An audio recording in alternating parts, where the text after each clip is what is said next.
I'm Fitz Koehler, and I am back today with an awesome interview from a guy who's actually walked the walk in a very big way. So, of course, I'm trying to get y'all up to just exercise, get outdoors, do something to get fit. But then through my work as a professional race announcer and clinician, I deal with so many of you who are actually trying to achieve incredible things in endurance sports and other avenues as well. And so my guest today is Mark Allen. And Mark Allen has the distinction of being dubbed ESPN's greatest endurance athlete of all time, which says a lot because there's been a heck of a lot of endurance athletes. And this guy really has, he's won 6 Ironman World Championships. And that's just kind of scratching the surface. So super excited to have him. He's not only an incredible athlete, but he's a smarty pants coach. And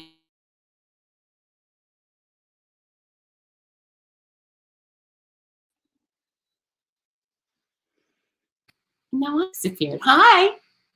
Good morning. How's it going to you? I'm great. I'm so happy you could join us. You're in California, yeah?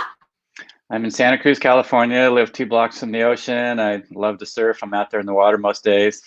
Freezing this winter. I was gonna ask. It's not Florida, let me tell you. Well, that's actually something. The second you said you're out there surfing, I thought, oh my gosh, how does he do it? Because our water temperature is like 85 degrees. And what's your average temperature?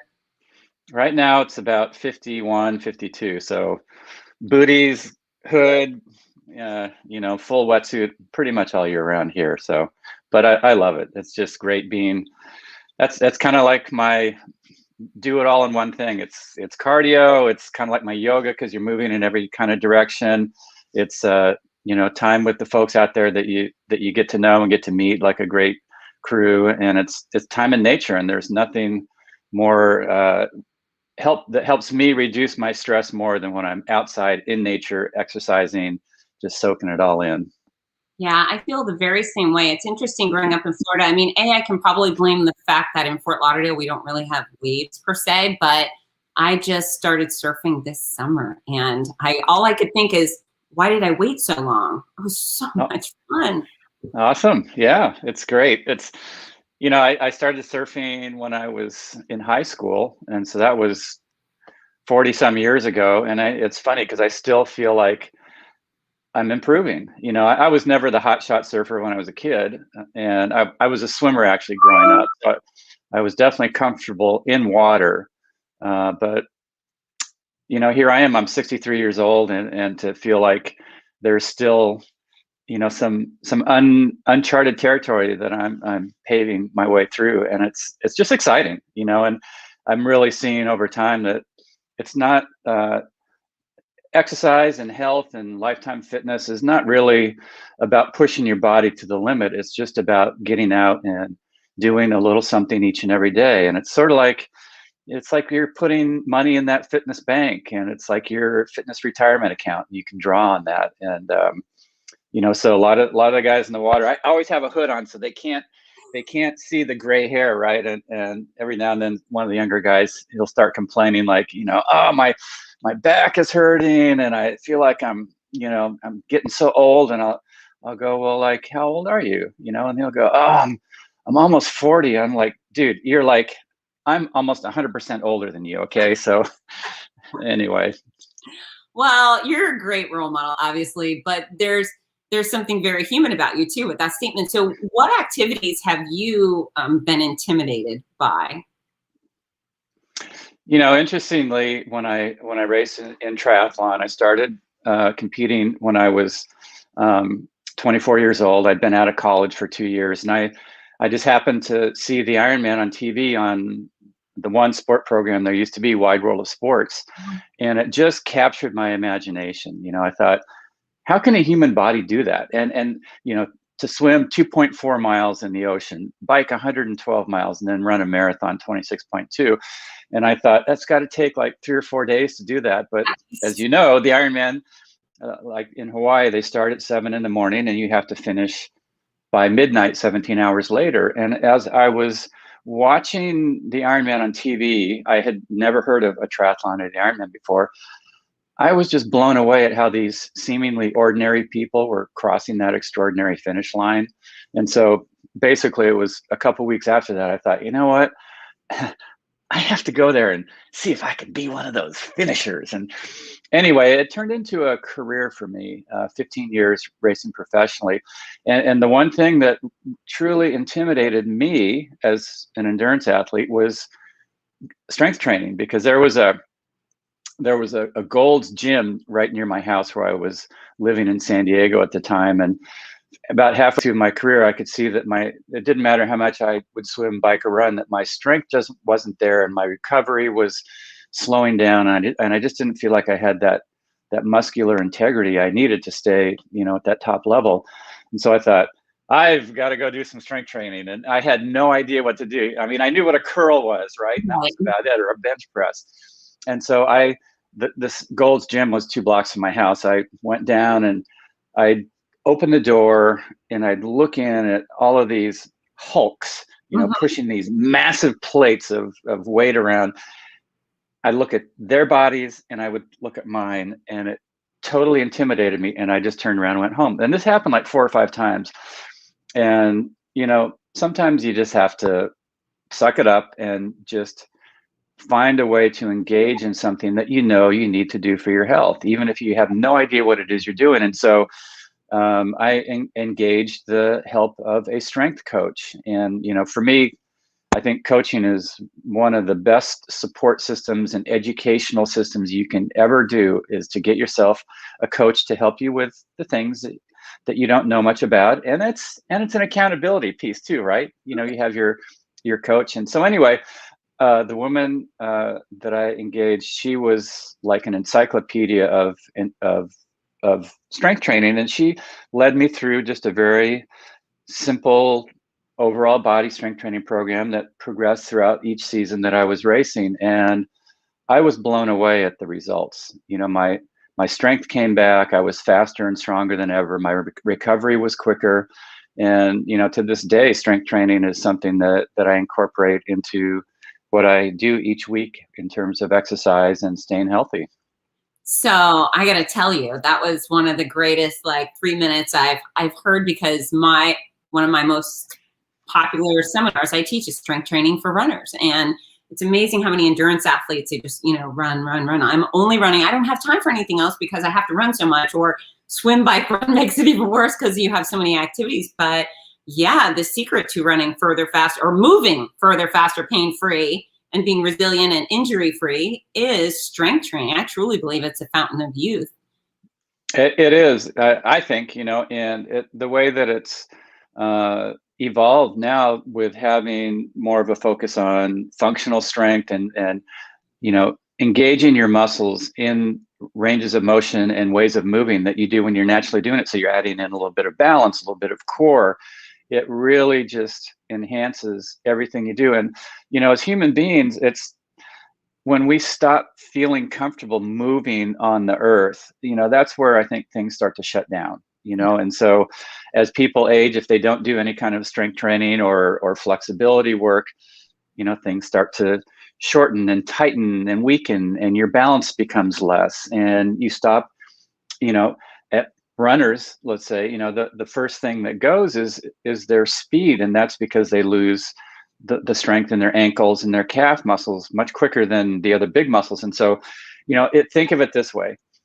When you look at like a real old person walking, sometimes it looks like they're moving on club feet, right? There's no articulation in the foot. But you think about like somebody in their 20s, they're walking along and they're just strutting and their feet are moving. And so I also work on actually really trying to engage my feet, move my feet so that they work those ankles, they work those calf muscles, so that I can actually move along this earth, and then working all those big muscles, your glutes and your core and the quads and all of the muscles that are super metabolically active. So, it keeps your metabolism up, helps control your weight. It gives you that strength and stability, especially as you're aging, so that, you can catch yourself if you trip or whatever. And as an athlete, if you're still trying to run and have fun, it just gives you that resilience and that strength and that muscular integrity to be able to just really enjoy those sports that you do, whether it's swimming, cycling, running, surfing, kayaking, whatever it is. Love, yeah. So going back to you starting out strength training and then you going on to win at least 6 Ironman World Championships besides a whole bunch of other events, what percentage of your success would you attribute to your strength training and your stretching? Well, at the point that I integrated strength training into my swimming, cycling, and running, and all the stuff that I did cardiovascularly, I was at a point where had I not done that, I would not have won any more big races, because I could feel everything just losing that little extra edge that I needed. And as a world-class athlete, if you lose just even a little bit of that overall edge that you have, that can be the difference between first and third, or first and fifth, or first and 10th. At that point, I had won. Let's see, I won the Ironman in 1989, 1990, 1991. So 3 Ironmans in a row. And then it was that next year, going into the 4th Ironman, when I realized I need to do strength training. And then I integrated that. And the first year that I actually built in strength training, and it's simple. I did 2 days a week, not like 3 days or 4 days or 5 days, 2 days a week, and working my overall body.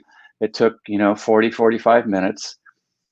That year, I won 3 of the biggest endurance events in the world. The Ironman, there was a triathlon in Nice, France, that was the biggest race in Europe, and then also a duathlon in Switzerland called the Zofingen Duathlon, which was a super physically demanding event.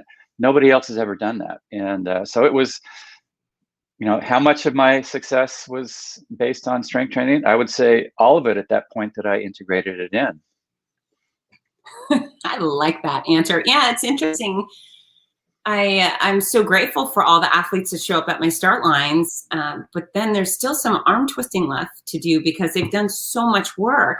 But if they would only incorporate these elements, the strength and the flexibility and the balance, and then obviously the nutrition and the eating right. But I think strength and flexibility would make not only their experience go by faster, but then have it be so much more enjoyable. You can get rid of so many of those hip and knee and foot pains, and it's just being a more powerful person is never a bad thing. Absolutely. And, like I said, if you can maintain that strength, especially as you're aging, it really helps you to just be able to do the simple things in life so much better. You can walk and feel comfortable. You can walk and feel confident. You can engage in cardiovascular activities that require a little bit of that muscular integrity. And so I big shout out to you for making that an important element of how you help people get the most out of their experience. And that's ultimately what it's about, right? Having a great experience. And so maybe one person loves to do strength training in a gym, then right on, go to the gym, engage a trainer, help them to educate you on how to do all of the moves safely and build that overall integrity. Maybe you hate the idea of going to a gym. That's fine also. There's so many resources and ways that you can do your strength training in your home. And that's what I do now, actually. And part of that was motivated by COVID, and part of that was different companies that I work with that have stuff that you use in your house, like Tonal. But anyway, it's just there's so many options and ways that you can do it that you're going to find one that works for you. Absolutely. I agree. Look, we got Enrico's reaching out, says strength and flexibility, athletic wisdom to be fully applied and integrated. Yes, sir. I like that. I think we've sold him on it. All right, Enrico. So before we move on, tell me, what is it like to be a world champion in anything? That sounds like a pretty exciting deal. I didn't grow up with this amazing genetic toolbox that showed from the very beginning that I had any hope of becoming a world champion. I was in 1968, when I was 10 years old, I was watching the Mexico City Olympics on TV. And the thing that just completely blew my mind in that was watching the endurance swimmers swim lap after lap after lap. The men were going 1,500 meters and the women were swimming 800 meters in the longest races that they had. That was before they realized women can actually do the same distance as the men, right? So anyway, because at that time, if I swam one lap, 25 yards of a pool, that was like a near-death experience for me, you know? And so I thought, how can they do that? And shortly after the Olympics that year, I was growing up in Palo Alto, California, before it was Silicon Valley. And there was a ad in the local newspaper for the swim team, local swim team. And my mom goes, why don't you go to the pool and try? And I go, Mom, I can't even swim one lap. She goes, just try. And so I went and did this tryout, and I actually swam like 4 laps without stopping. I'm like, geez, you know, this is amazing. And so anyway, I swam competitively from the time I was 10 all the way through university. I was age 22 when I stopped doing that. And even though I swam, were you a collegiate champion in the pool? I was a collegiate swimmer, but I was not a collegiate champion. And that's sort of where I'm getting to the point of this long story, is that I was very outstandingly mediocre as a swimmer. You know, I never won national championships. I never qualified for Olympic trials. Forget going to the Olympics. But so I didn't have this, it wasn't like so apparent, like you've got what it takes to be a world champion. And so when I started competing in triathlon 2 years after that, right away I saw that, you know, the way my body is put together, that I actually am more suited to being a cyclist or a runner. And it all just came together. And right away I started racing pretty near the top of you know, the best guys out there. And so to be a world champion, it's something that I never expected. And so I'm still kind of like, you know, really? I was able to do that? But the thing about it is that it wasn't an easy journey. And that's something I think that's really important for folks who are struggling to reach a goal or reach a level of perfecting themselves, even if it doesn't necessarily mean being the best, but maybe being better than you were yesterday or the week before. I started competing in triathlons in 1982. I raced the Ironman 6 times without winning.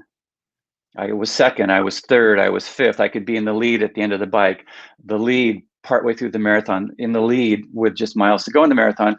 But I was always falling apart and slowing down and having to walk. And it took until my 7th Ironman in 1989 before I finally put together that ideal race that I felt like I had the potential to do. So, you know, you might think, oh, well, 7 years, that's not bad. But you have to understand, my entire year was dedicated to this one singular goal of trying to be the best at the Ironman World Championship in Hawaii. And every year it was looking like I could do it. And every year I was falling apart 6 years in a row. And it was very, very hard to pick up the pieces after those losses and go back to the drawing board and ask myself, one, what can I do to get better? And second, is it worth doing this again? Because there's only going to be one person who's going to win. Right. You know, and maybe I don't have what it takes to do that. So is it worth going back? So just to go where you were saying, I'm interrupting, but I want you to continue. Is that, so you come in second. What is the fallout from that? Are you devastated? Is it tears and I suck? Are you rational? Because most people would be kind of happy with number 2 at Ironman or number 20, you know?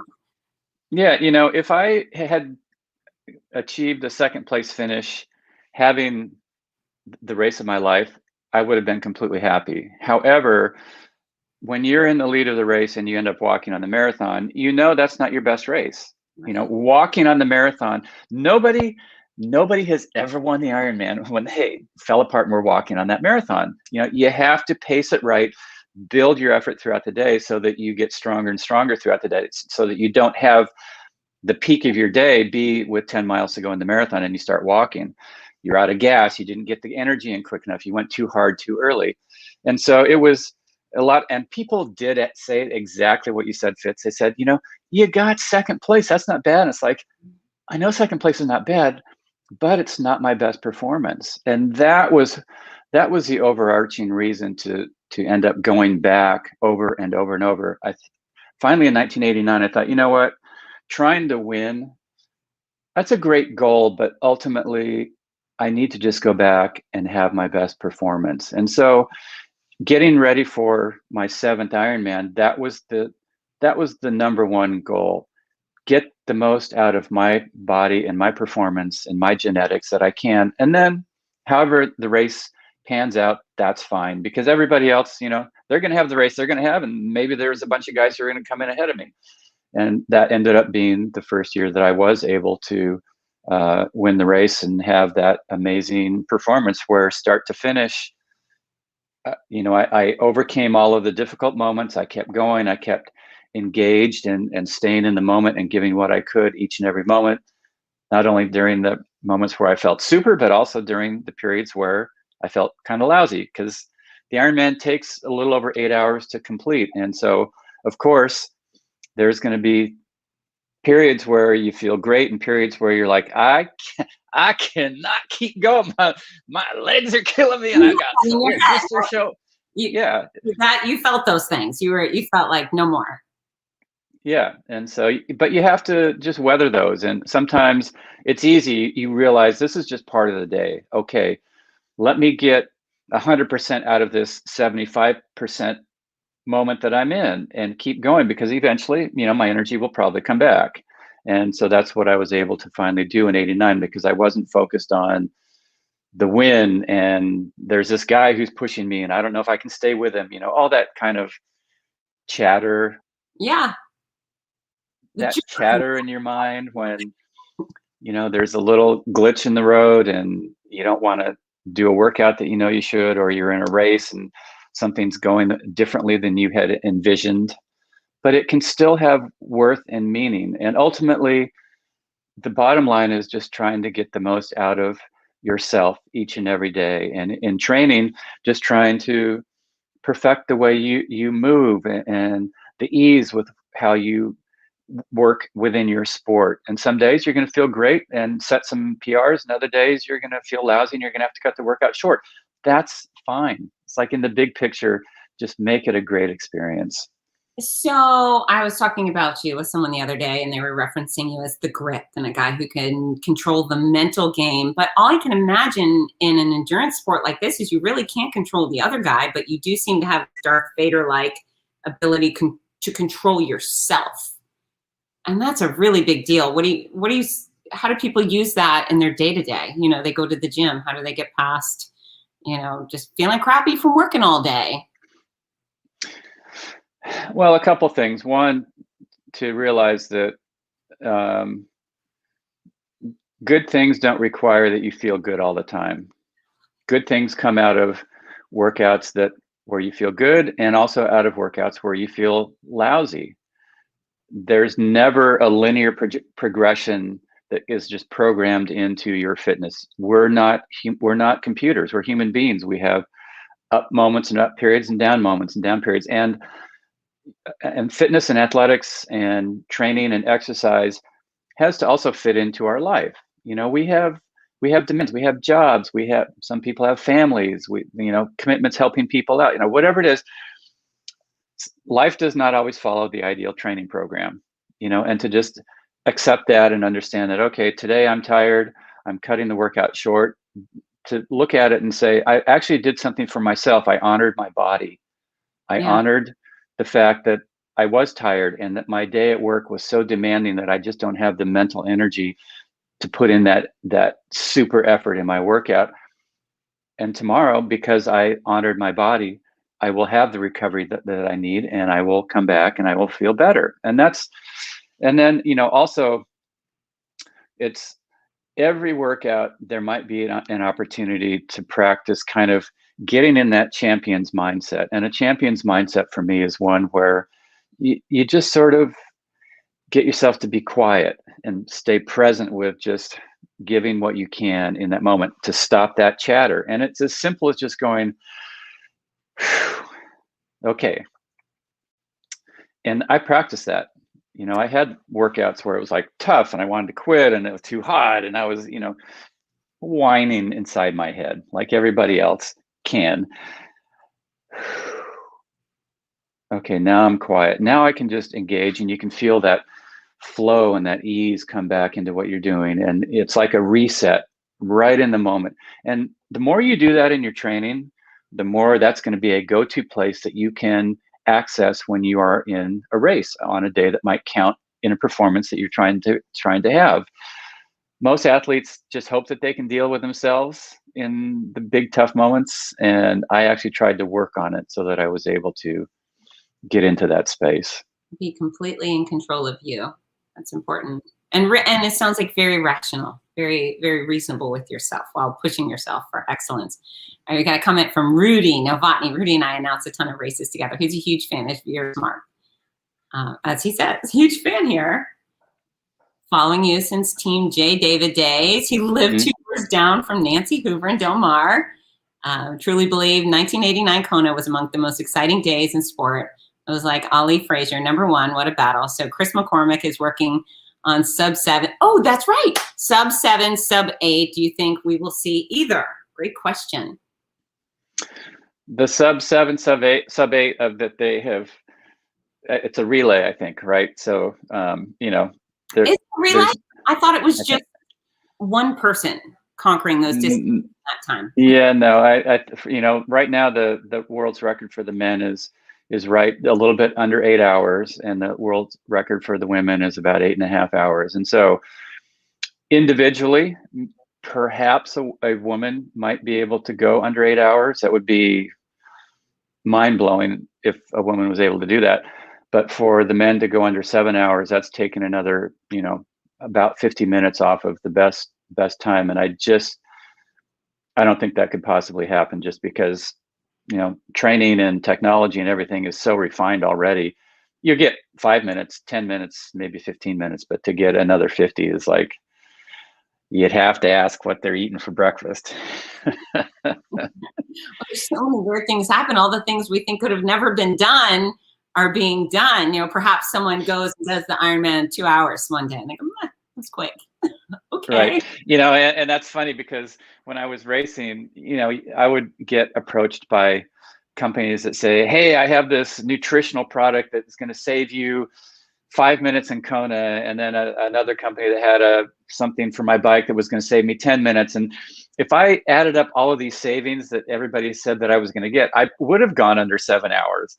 So, that's just another thing to keep in mind, that, that those great performances really are based on putting in the work, putting in the time, giving yourself the time to develop that deep core fitness and changes in your body that enable you to have an amazing race or an amazing experience in your race.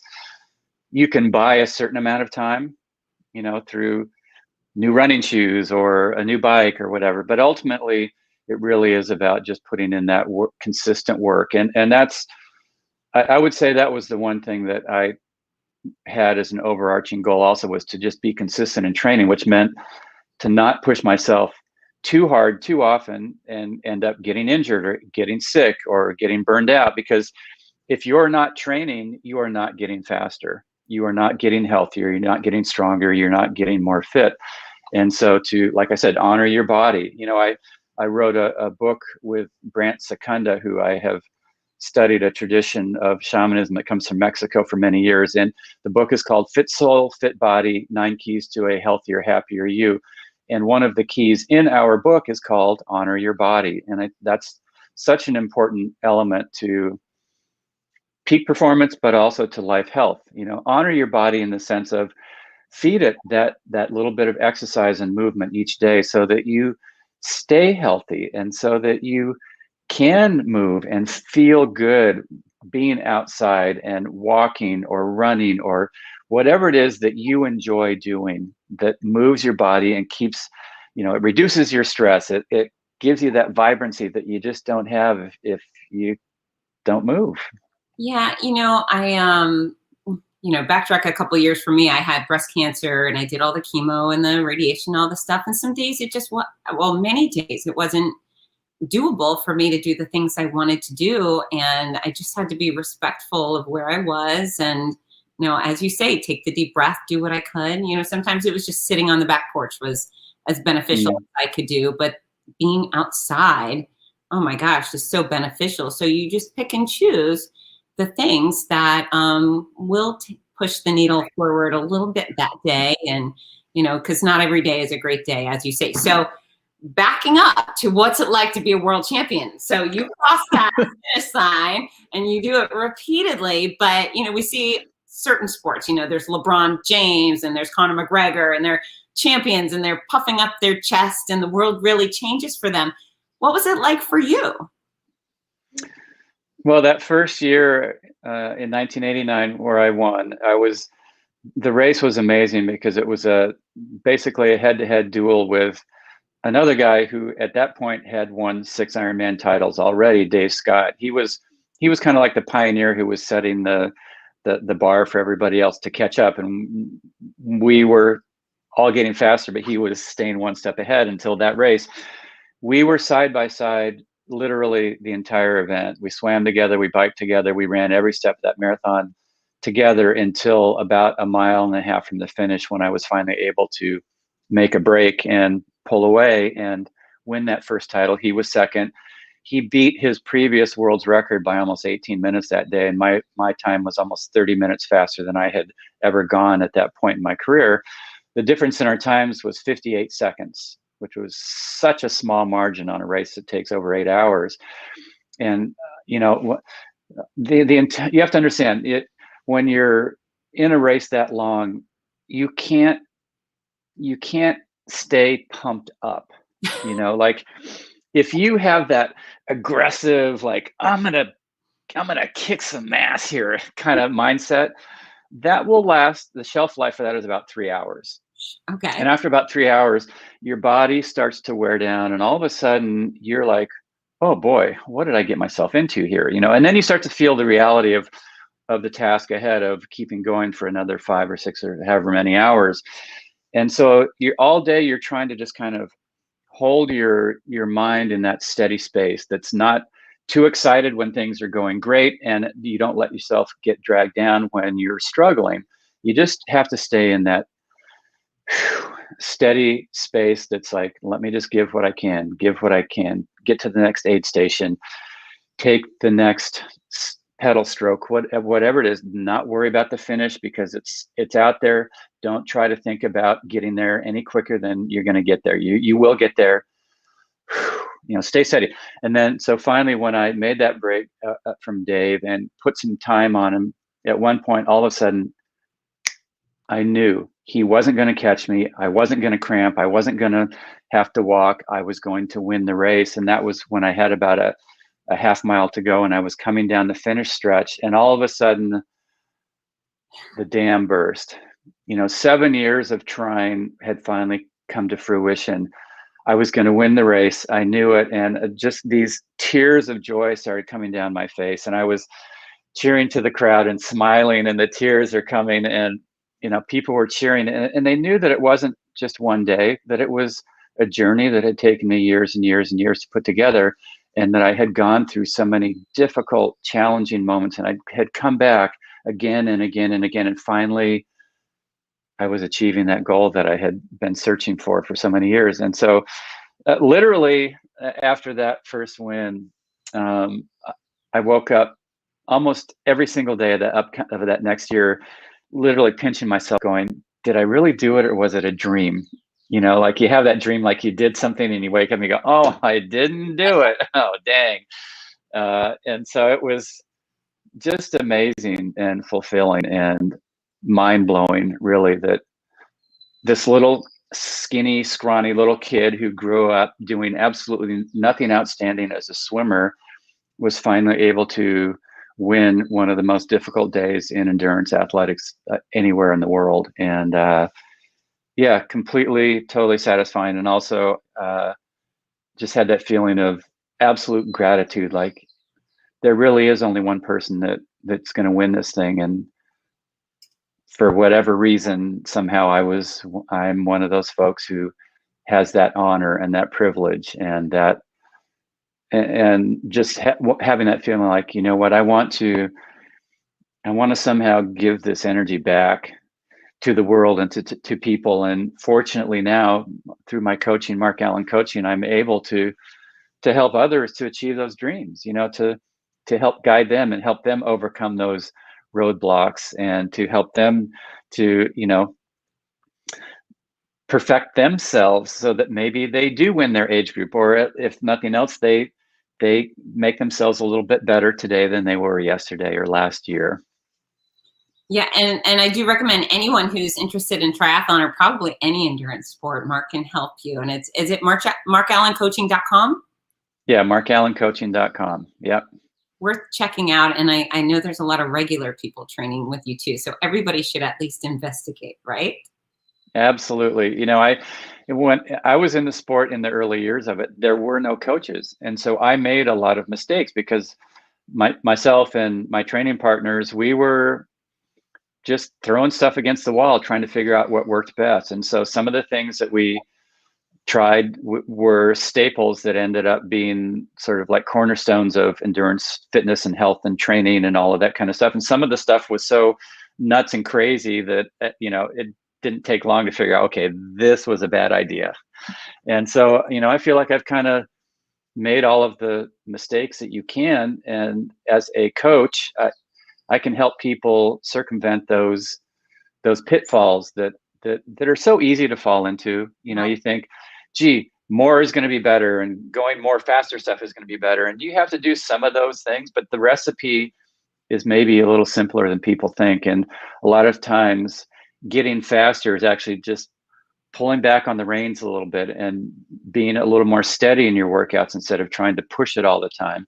And through that, you suddenly see like, okay, yeah, I am more consistent. I am not getting those little niggling injuries. I have incorporated strength training, and I can feel the integrity of my joints and muscles and tendons getting stronger. And I am doing that just simple, steady flexibility work so that things aren't grinding together, and I move so much simpler and free. And, you know, that's what I love to help people do through my coaching.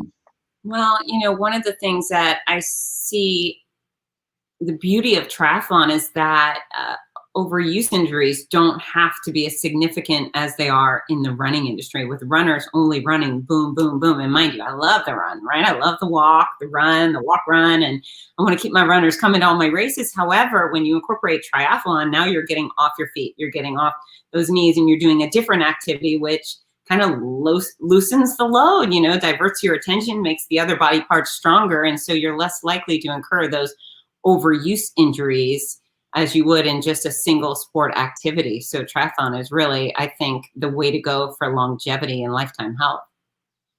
Yeah, you're using your upper body for swimming. You're using different muscles for cycling than you are running. The range of motion is a little bit different. And so you end up kind of avoiding digging that rut of doing the same thing over and over and over, which, you know, you have to do some of that because that's how you create that efficiency and become Ironman. But if you're going to do just a sprint triathlon a few times a year, you can really, really pull back and be a healthy guy. Yeah, absolutely. And, you know, anybody who's even thinking about getting into the sport, you know, you don't have to do, like you said, you don't have to do an Ironman. You can do a sprint race that is something that, with just a little bit of time investment in the training, you can have an amazing, great experience. And the really fun part, I think, about races in triathlon is just the community and getting everybody together. And, you know, same with running races. You know, you go out there and you do something on your own. It's very different than when you go out there with a few thousand folks and, you know, it's all of a sudden it's early in the morning, but you're like, oh, this is kind of cool. I like this. Yeah, it's the people. It's the people. And I think this past year where we've all been on lockdown has really shown how much it's about the people, because running's not canceled and swimming's not canceled, but it's our access to our friends and the endurance community. It's priceless. Yeah. You know, when things first locked down, a lot of my athletes were thinking, well, maybe I should just, you know, quit being coached. And I said, well, let's see if we can restructure what has importance about what you're doing with your training for you. Yes, a race is a great goal. It's kind of like a magnet that draws you into action every day, to stay consistent, because you don't want to show up to the race and feel like you had a lousy day. You want to have a good day. So races are not happening. So what has importance for you and has purpose and meaning in the swimming, cycling, and running that you do? It reduces your stress. It stimulates your immune system. It helps you to stay vibrant and healthy, and keeps your mind moving. And during your training, it's a time where you can just like get away from problems and worrying and thinking, and just enjoy life, be outside in a lot of the activities. And so all of a sudden people were realizing, yeah, it's actually the day-to-day that gives them that like feeling like that was worth it. I did a swim, I did a run, I did a bike, and I feel better. And feeling better is priceless. Yeah, it is good to feel good, isn't it? That's a very Absolutely. So we're going to go back again. So you told me about your year of elation after winning your first Ironman championship. So how do things escalate when you win number 4, 5, and 6, and you are the man? Is there some element? You seem like a humble guy, but when does the swagger kick in over being that guy? Well, if the swagger kicks in, there's a good chance you're not going to win again. Because each year the race dynamic is very different. And so, yes, after that first win, I felt like I gained some knowledge about what it really takes in the training, and then on race day to actually put together that top level performance that's maybe better than everybody else on that day. However, the following year is going to be different. The dynamic in the race is going to be different. And so each year after that, I went into the event thinking, okay, yes, I figured it out last year, but this year I'm going to have to go into it kind of with that same humility that I went into the first win, saying, I have to figure it out. I'm still not quite sure what it's going to take, because it's so easy to figure out how you would have won last year's race, but last year's race is never this year's race. And so I think that was one thing that, some of the other guys who have won or maybe 2 Ironmans, they're always trying to recreate that template of success, and it's always going to be a little bit different. And you just have to say, okay, this year it's going to be different. How am I going to do it? How is the race going to unfold? But there was something else that happened, in the first 3 victories that I had there, and all of my 6 Ironman wins there were 6 wins and 6 starts. So it's not like I won a couple and then lost a few and came back and did a couple more. I didn't win the first 6 Ironmans I did. I won the second 6 that I did. And so I was on a roll, but halfway through, after the 3rd victory, I got home, and, as I mentioned, that first year, I was pinching myself for almost the entire next year, saying, I can't believe I did that. After the second win, that sort of excitement and that high and that buzz lasted a couple months. And then after the 3rd win, it was about 2 weeks. And I thought, you know what? How many Ironman victories do I have to win to feel absolutely good about myself?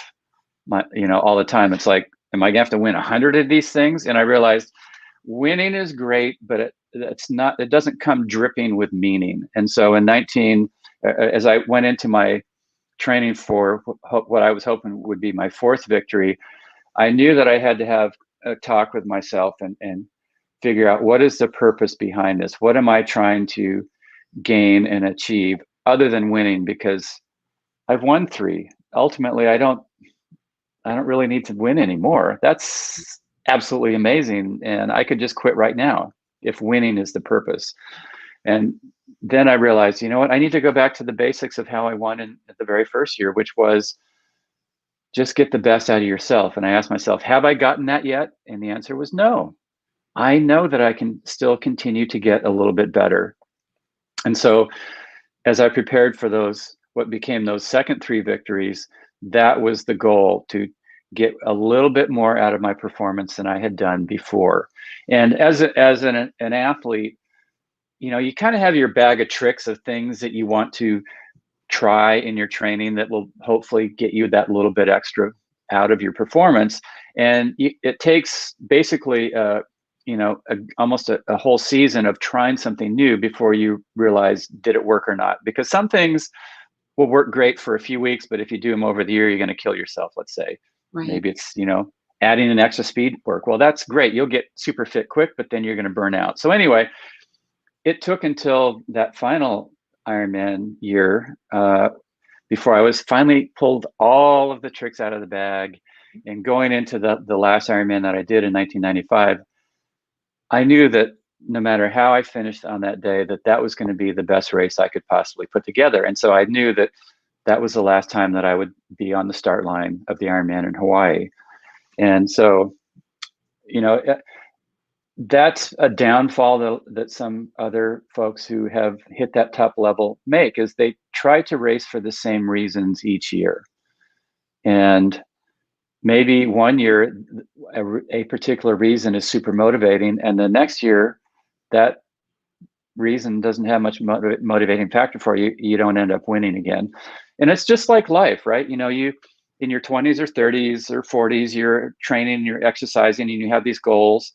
And then you hit your 50s and 60s, and maybe those reasons don't hold the same meaning to you, and it makes it harder for you to keep your consistency up. So it's like, okay, well, let's shift the goal. Maybe I want to try a new sport. Maybe I want to just work more, like I'm talking about, on consistency, and have that be the meaning rather than a performance time. And if we can sort of shift those goals and what has purpose and meaning about our fitness and our exercise, it'll keep us vibrant and alive and alert and doing the stuff and having an amazing time till the last breath we take. I agree. So what adventures are out there for you moving forward? I mean, you've done a lot of this stuff. What else is there? What's next? Well, for me personally, one of the fun things I like seeing is kind of how I started in the very beginning, talking about surfing. There's a ton of guys and gals in the water in their 20s, 30s, 40s. Then they hit the 50s and the numbers really drop off. And then in the 60s, it's like, where'd they all go? And so one of my goals is just to keep that consistency of surfing up as long as I can, and just sort of show a different paradigm for the guys out in the water. Like, you know what, if you surf and also condition, look what you can do. You can still surf a short board. You don't have to go to a long board because you can't paddle anymore, because you can't catch waves otherwise. And if you do flexibility work, you're going to actually hopefully prevent yourself from getting injured and pulling something. And then on top of that, I really love the idea of helping other folks maybe reset that world of possibility for themselves as they do age. It's not like I want to make 60 the new 40. I want to make 60 the new 60. Meaning let's just be consistent and actually do stuff that's effective enough at stimulating our bodies to stay strong and healthy and vibrant and fluid and moving, and keep our minds alert and alive and functioning well, and keeping our community of working partners together and going, so that we all still show up and do those things that are so fun to do together. Yeah, it's interesting. My grandmother, I remember she was maybe 50, and she was already resolved to live in her house almost all the time with her housecoat and her curlers and her slippers, and she shuffled around, and that was 50. And 50 can be incredible, athletic and beautiful and vibrant, and so can 60 and 70 and 80. I've seen it with my own two eyes, and I know you have too. I'm not willing to give up at any age, are you? It just doesn't seem wise. Yeah, it's like you do have to sort of, like I said, honor your body and honor the changes that do happen. Women go through menopause, and guys, their testosterone levels drop, and things happen that make it more difficult to kind of maintain that fluidity and the strength. And you're not going to be as fast at 60 as you were at 20 or 30. but that's okay. Like I said, it's not about making 60 the new 40. It's about making 60 the new 60.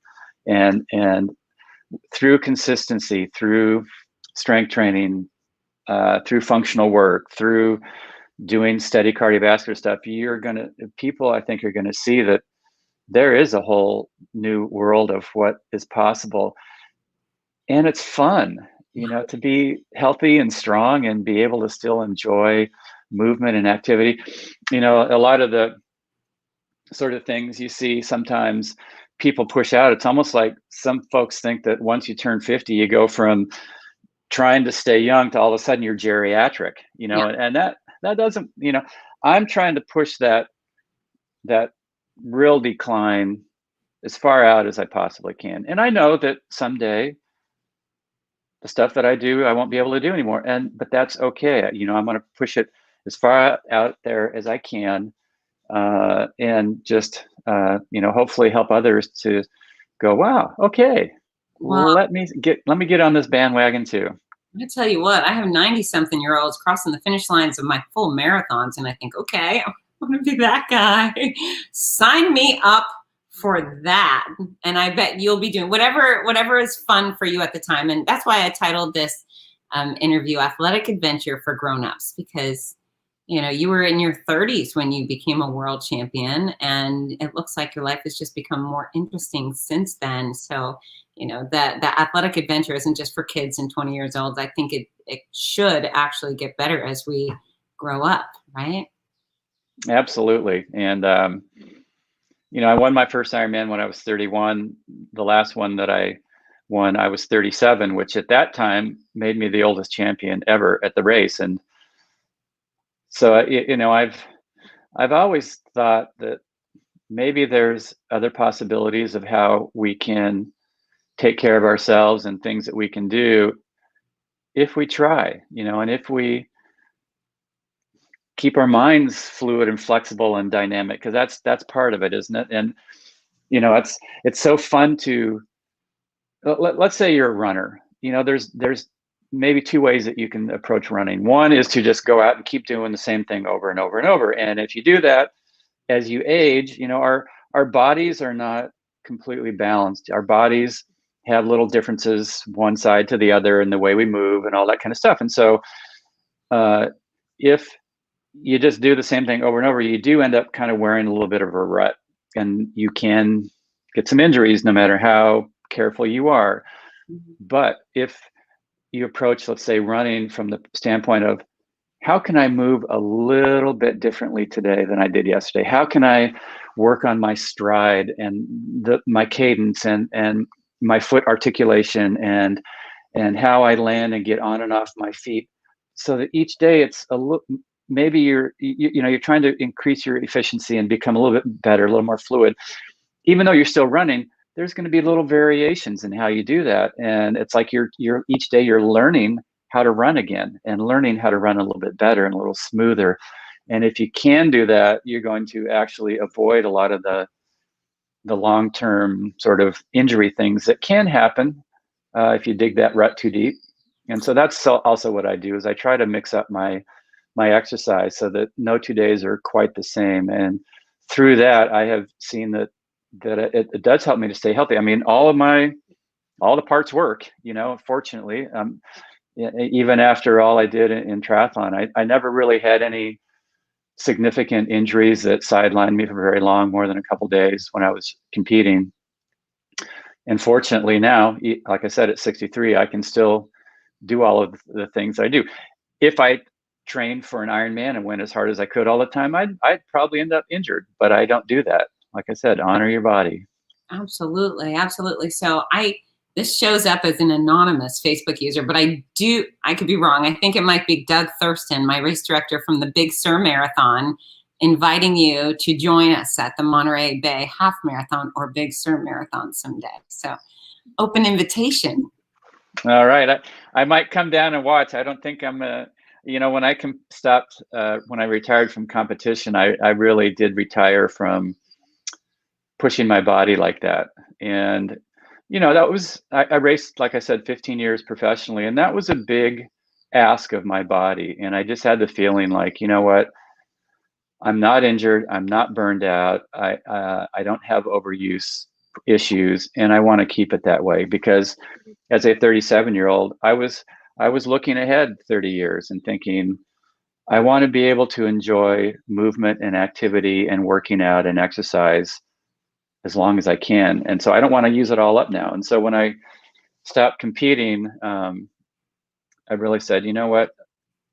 I should not do this Well, we have again. a 3K. We have a 3K.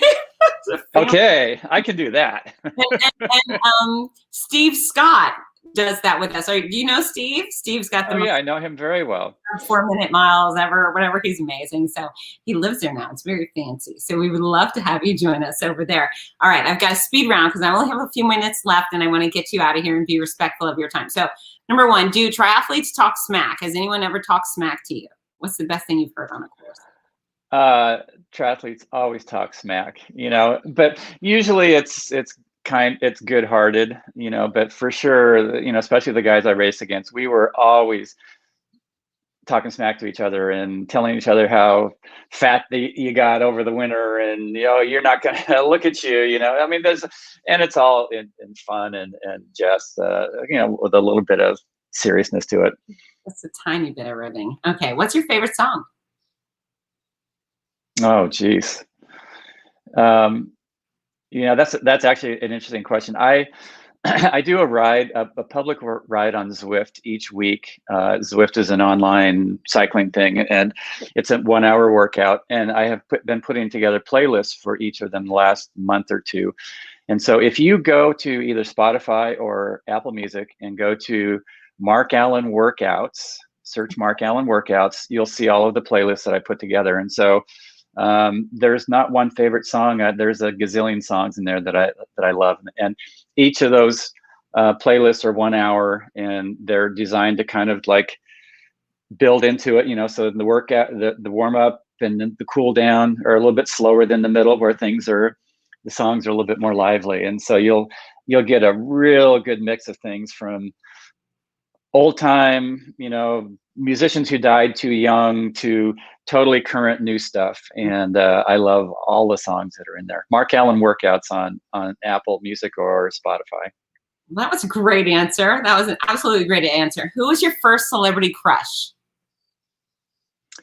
My first celebrity crush. Oh, I've had so many.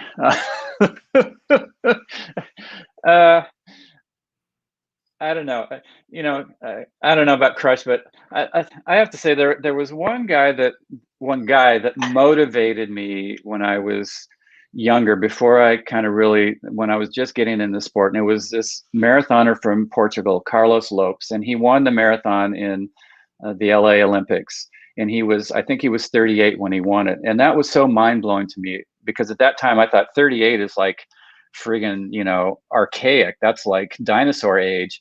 And the guy won a gold medal. And that was one of the most motivating things that just stuck in the back of my mind. I was in my early 20s at that point.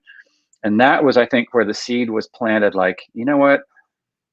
You might be able to do this for a lot longer than you thought, and to actually get better and better a lot more years than you thought. Because as a swimmer back in the day when I swam, basically at 22, I thought, okay, that's the most fit I'm ever going to be the rest of my life. Little did I know that fitness curve was going to go all the way till I was 37. And so, that I didn't have a crush on Carlos, but it was certainly inspiring. That's great. All right. And last but not least, is it better to be an Ironman world champion or to be married to an Ironman world champion? Well, I've never been married to one, so I thought you were. My former wife was she was an Ironman competitor, and she was one of the best in the world when we were racing together. But I think it's better to be an Ironman champion than to be married to one, because I have to admit that there's times when you just have to focus in on that singular goal, which means that you've just got to let a lot of other stuff go. And so people ask me, well, how did you keep all of that balanced? And I said, balance is something that I looked at as a is something that happens over the course of a year. So like when I am in those last, let's say 8 or 10 weeks leading up to Ironman, I have the blinders on, and it's like, don't ask me to do much of anything else. To ask me to take a letter and put it out in the mailbox, it's like, really? That's so much work. So that was, in those moments, life certainly was not balanced, because I was so focused on what I was doing in my training and getting ready for the race.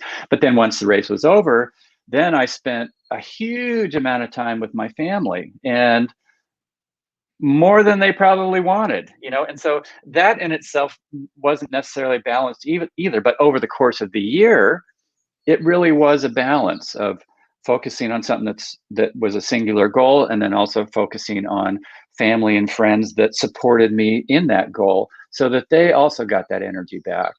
And so, I think that's a super important piece to, no matter what it is we're trying to achieve or do, is like to think of how am I going to keep this balanced? Maybe not necessarily day to day, but over the course of a month or a year or a couple of years.